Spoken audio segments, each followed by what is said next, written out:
¿Cuánto cuesta escribir una obra como 100 años de soledad? Si eres autor y tal vez te plantees escribir y tienes un manuscrito entre las manos y estás leyendo pues, la historia de García Márquez, esa historia épica con 100 años de soledad, o Stephen King con Misery y todo lo que vino después, o Paulo Coelho y eso de que el universo conspira a tu favor, y tú tienes tu libro y crees que lo puedes lograr. Aquello, ¿sabes lo que digo, no? Lo miras, lo mides y dices, podría funcionar. Pero ahí es donde la vida te hace una pregunta. ¿Cuánta carne estás dispuesto a poner en el asador? O sea, vamos a ver. Partiendo de la base de que no hay victoria sin sacrificio, ¿qué estás dispuesto a sacrificar, a poner ahí en ese asador para que tu obra llegue a millones de lectores, como fue el caso de 100 años de soledad? El problema es que muchas veces estos son costes invisibles. Y aquí es donde vamos a ver a dos autores muy conocidos a día de hoy, pero vamos a ver que estuvieron, primero, a un paso de fracasar, de abandonar. Segundo, que pagaron precios que no fueron conscientes hasta incluso después de tener el éxito, y además nos lo van a explicar ellos mismos. Así que, bienvenidos y vamos a ver cuánto cuesta escribir una obra maestra.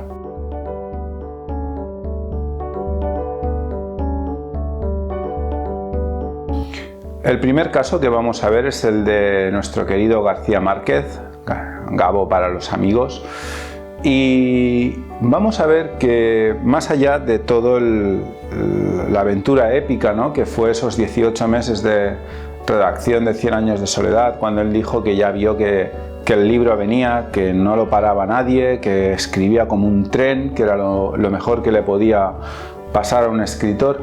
Pero vemos que García Márquez, más allá de todo lo que todos sabemos, ese momento épico en el que deben meses de alquiler y automáticamente llama el casero y le dicen que bueno, que en unos meses se lo pagarán. Bueno, todo eso está muy bien, pero hay un momento que nos va a explicar el propio García Márquez en una de las primeras entrevistas que dio después de 100 años de soledad, en la que nos explica un peaje, un costo que tuvo el libro que no fue consciente hasta que se lo dijeron sus hijos después.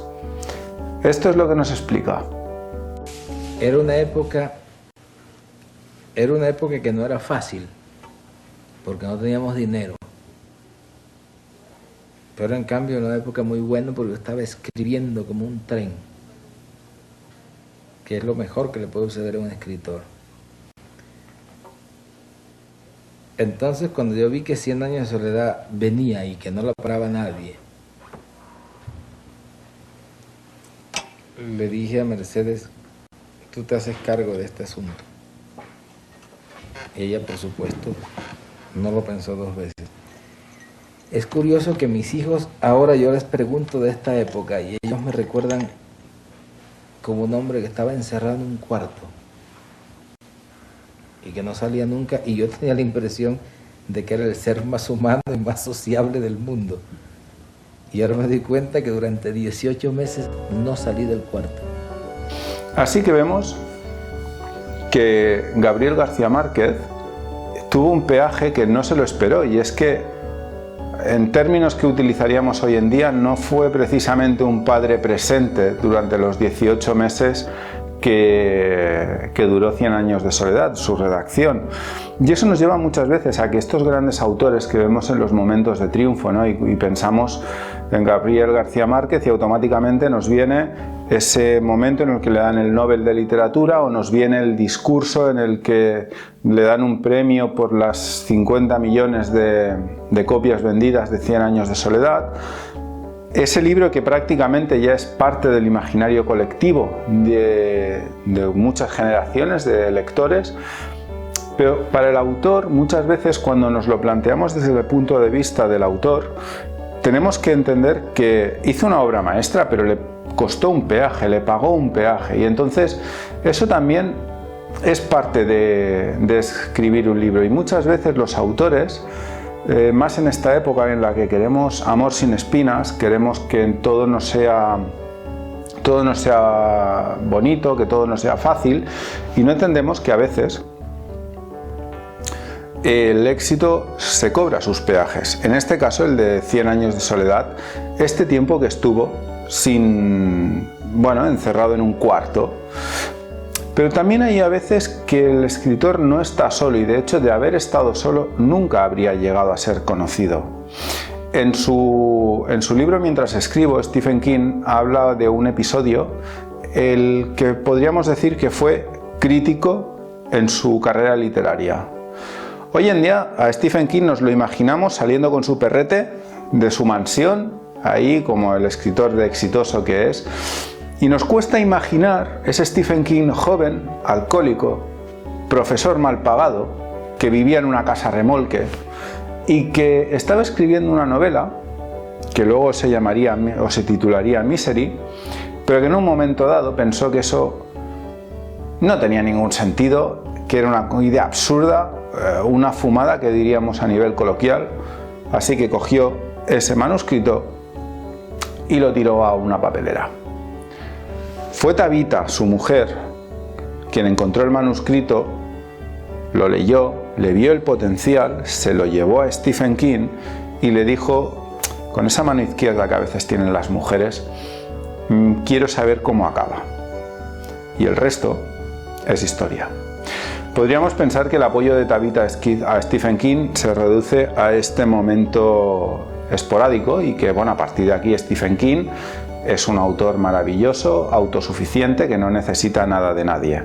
Sin embargo, en una entrevista nos va a explicar cómo el apoyo de Tabitha también fue crítico en otra novela. Nos lo explica él mismo. Creo que la mayoría de los novelistas, no estoy tan seguro sobre los cuentistas, porque ese es un formato corto, pero cuando escribes en formato largo, siempre hay un punto en la composición del libro en el que te dices a ti mismo, estoy tan harto de estas personas, que los voy a subir a un autobús y lo voy a tirar por un precipicio. Así que sí, llegas a un punto en el que simplemente quieres terminar la historia. Yo hice eso literalmente en The Stand. Llegué a un punto en el que sentía que no podía continuar. No entendía nada. Había tantos personajes que se habían multiplicado sin control. Durante unas 3 semanas no pude escribir más. Estaba bloqueado. Y entonces empecé a dar largas caminatas. Pensaba, y pensaba, y pensaba. Hasta que llegué a este pensamiento. No puedo terminar este libro. Ya tengo 450 páginas escritas, y no voy a poder hacerlo. Y entonces, un día, durante una de esas caminatas, pensé, tal como había dicho Tavi, ¿por qué no hago volar a la mayoría? Funcionó como un encanto. Ese manuscrito, en particular, era enorme. Lo dejé caer por una escalera entera, y fue ella quien me obligó a recogerlo y volver a ponerlo en orden. Así que vemos que Tabitha es una pieza clave del éxito de Stephen King, tanto que casi podríamos considerar que Stephen King escribe en equipo, porque tiene a Tabitha al lado, que le ayuda, lo anima e incluso lo desbloquea cuando se siente muy bloqueado. Que podemos trazar un paralelismo, aunque no hemos hablado en este vídeo de ella, con Mercedes.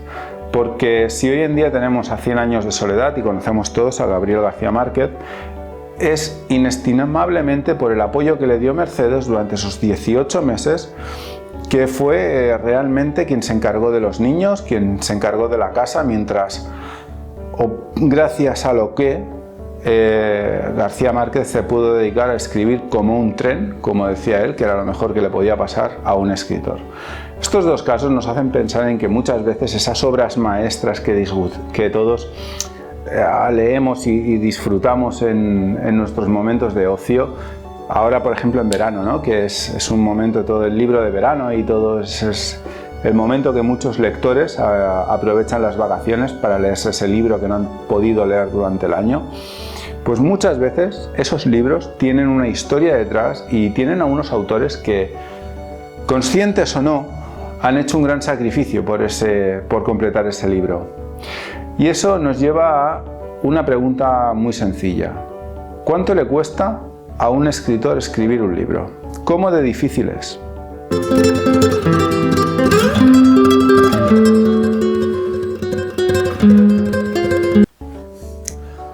Pues recuperando un poco la pregunta, diremos que es muy difícil. Los casos de Stephen King y de García Márquez no son hechos aislados. Cuando tú empiezas a rascar en la biografía de muchos de los grandes escritores de la historia, sobre todo siglo XX en adelante, contra más próximos los tenemos, vemos que es una historia que se repite. El hecho de que el autor enfrenta grandes problemas hasta que su obra es conocida. Muchos autores, ya con un estoicismo casi incrustado en el ADN, se plantean que a lo mejor es que escribir es por amor al arte, nunca mejor dicho, y que si ganan algo pues muy bien, pero que es imposible tener una masa de lectores tan grande como para dedicarte a escribir sin necesidad, ¿no? de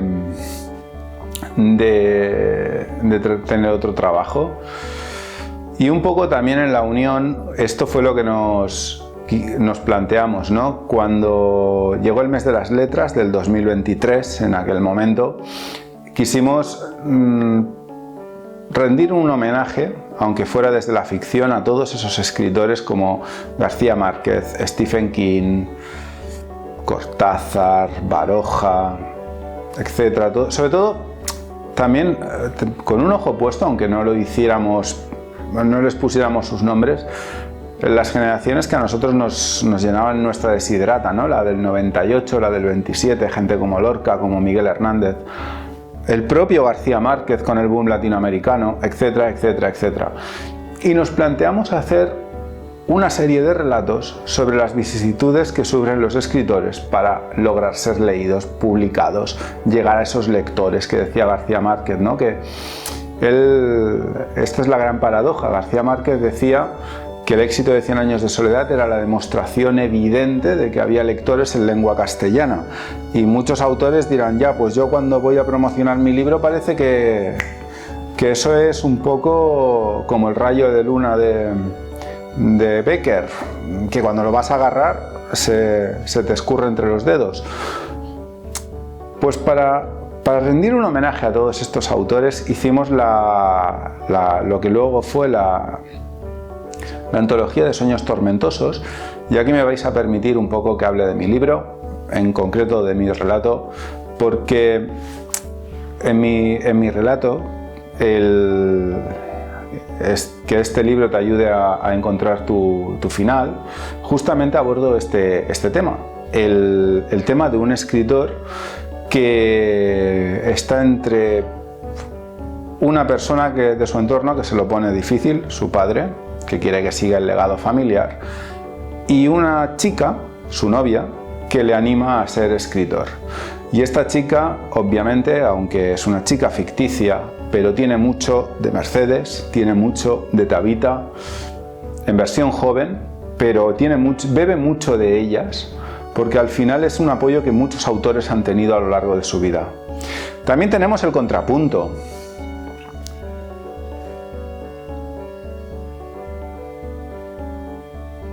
Tenemos otro relato en el que todo lo contrario, el autor lo toman por loco, tanto que lo tienen que encerrar en un manicomio, y lejos de amargarse, lejos de resentirse con el mundo, lo aprovecha como una oportunidad para escribir.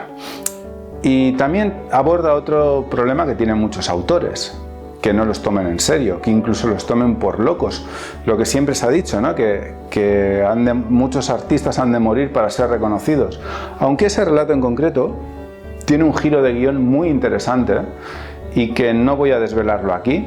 El autor del relato lo puso al final porque quería que fuera una sorpresa. Los que hayáis escuchado el podcast de La Nueva Orden Oscura, muchos de estos relatos os sonarán porque los personajes esta semana han estado entre ellos. Y volviendo a Sueños Tormentosos, tendréis que leer el relato para saber cómo acaba este autor. Y muchos relatos de autores que enfrentaron plagios, rechazos editoriales, nada que un autor no conozca. Es una antología, Sueños Tormentosos, que está pensada para escritores que encontrarán un punto de vista exterior de muchos de los problemas que tienen, y para aficionados a la literatura que verán, o como mínimo pondrán un poco en valor, todo el trabajo, el esfuerzo y el sacrificio que tienen los autores que escriben los libros que ellos leen. Pues como diría un personaje de dibujos, eso ha sido todo, amigos. La antología está disponible en el link que tendréis en la descripción, y si tenéis lectura de verano o si no la tenéis, os animo a que la adquiráis, porque vais a pasar un buen rato, porque al final un libro tiene que ser entretenido, y todos los autores de la Unión nos hemos esforzado en que Sueños Tormentosos sea entretenido. Pero también vais a ver con una sonrisa en muchos casos, y con situaciones que os van a sonar aunque no seáis escritores, ¿no? Como ese momento en el que cuando eras niño y le llevabas las notas del cole a tu padre, pues vais a ver el esfuerzo que hay detrás de muchos libros, y cuando leáis otra vez 100 años de soledad o vuestro libro favorito, os acordaréis de las historias que hay detrás de ellos y los leeréis con mucho más cariño. Así que para pasar un buen rato y para valorar muchísimo más el trabajo de los escritores, y si sois escritores, para que os demos ese merecido reconocimiento, tenéis en la descripción Sueños Tormentosos. Y ahora sí, amigos, nos vemos en otra ocasión.